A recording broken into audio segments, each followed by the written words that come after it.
Hey everyone, and welcome back to this class, the Numpy stack in Python. In this lecture, we are going to talk about matrix products. What's interesting about matrix products when you learn linear algebra is that you usually learn about what's called matrix multiplication. Matrix multiplication has a special requirement, and that's that the inner dimensions of the two matrices you are multiplying must match.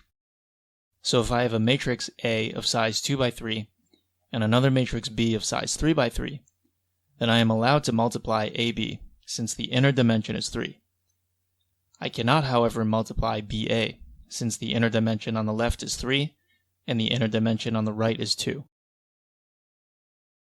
You might ask why we have this requirement when we multiply matrices. Let's look at the definition of matrix multiplication. So the ijth entry of C is the sum of the multiplication of all the corresponding elements from the ith row of A and the jth column of B. In other words, Cij is the dot product of the ith row of A and the jth column of B.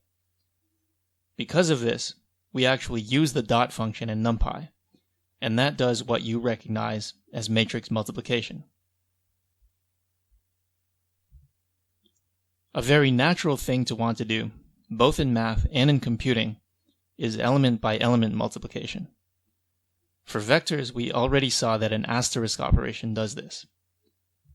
As you can imagine, for 2D arrays, the asterisk also does elementwise multiplication. That means when you use the asterisk on multi-dimensional arrays, both of them have to be the exact same size. This might strike you as a bit odd, because in other languages, the asterisk actually does mean real matrix multiplication. So you just have to remember that in Numpy, the asterisk means element by element multiplication, and the dot means matrix multiplication.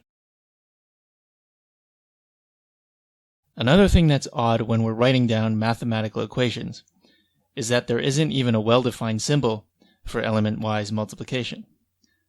Sometimes researchers use a circle with a dot inside it. Sometimes they use a circle with an X inside it.